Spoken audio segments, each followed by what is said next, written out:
Hey, it's Isaac with Release Cleaner and welcome back. Today we're going to clean this dirty dock door inside this warehouse. Warehouses are known for being dirty and dusty places, so let's get started.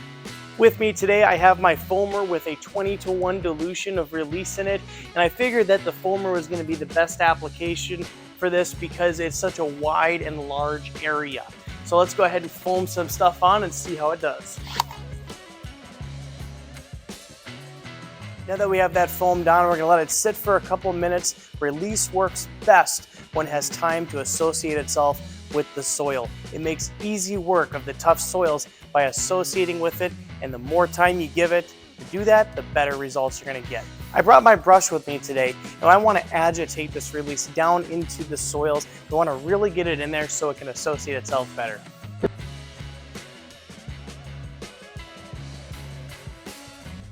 Now that we got that agitated and we sprayed out a little bit more to kind of let it associate with the soil, we let it sit for a little bit. Let's go ahead and wipe it off and see what happens. Some of this soils on here were a little bit stained into the paint itself, and it does kind of need to do a paint job, but we'll see what release did on this job.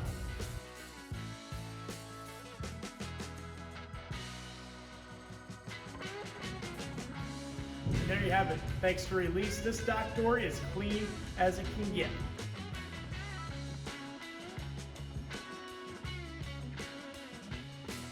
Thanks for watching today's video. If you enjoyed it, be sure to like and subscribe, and check out releasecleaner.com for more information. Have a great day.